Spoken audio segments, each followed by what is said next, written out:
Bonjour à tous et bienvenue dans ce troisième épisode de cette série de dilemmes. Et après avoir parlé des protections contre la pluie et des systèmes d'hydratation, on va aujourd'hui parler des protections tétales, c'est-à-dire ceux qu'on se met sur la tête, à savoir les chapeaux ou les casquettes. Alors généralement pour ce type de produit, le prix ne va pas être le facteur décisif. Alors on en trouve à tous les prix, des chapeaux et des casquettes, de 5 € à 50 € à peu près pour la fourchette. Après, voilà, bien sûr, il y a des exceptions. Si vous voulez le chapeau à la Walker Texas Ranger en cuir de vachette et en poil de lapin, va falloir aligner quelques billets quand même. Le poids non plus, normalement, ça ne sera pas trop déterminant puisqu'il sera normalement plus sur votre tête que dans le sac et que généralement, ce ne sont pas des produits qui pèsent une tonne. Alors c'est important d'avoir un produit réglable, donc il faut vérifier que le chapeau ou que la casquette propose un système de serrage pour éviter justement qu'il ne soit trop serré et vous comprime la tête, ou au contraire, qu'il ne s'envole. Alors oui, parce que c'est quand même ça l'objectif principal de ces produits, vous protéger du soleil. Et là, le chapeau se démarque largement de la casquette. Pourquoi ? Je vais vous le dire pourquoi, laissez-moi 2 minutes. Parce que le chapeau, il va vous protéger le crâne, le visage, la nuque et les côtés. À pas négliger les côtés, parce que sinon vous allez avoir les oreilles toutes rouges. Et la casquette, elle n'a qu'une visière et du coup elle ne pourra pas tout protéger en même temps. Alors même si vous pouvez la tourner suivant l'orientation du soleil, quand elle est sur le côté, c'est quand même relou et pas confortable. Autre facteur météo, on peut avoir du vent et du soleil en même temps, c'est pas un scoop. Et là, la casquette, elle devient avantageuse. Elle est plus rigide et offre moins de prise au vent, donc elle assurera un meilleur maintien. Alors que le chapeau, lui, les côtés risquent de battre avec le vent, ce qui peut devenir vite très pénible.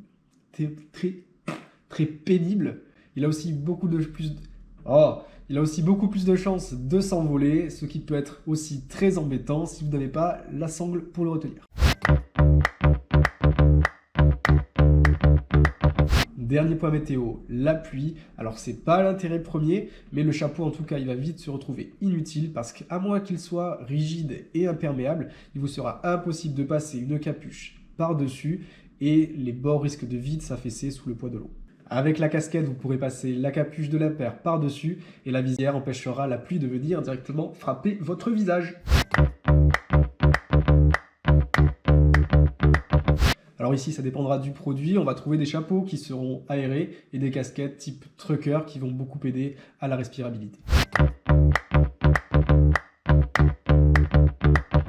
Enfin, vous aurez peut-être une meilleure vision avec une casquette parce que déjà, vous n'avez rien sur les côtés et puis elle ne risque pas trop de s'affaisser devant vous.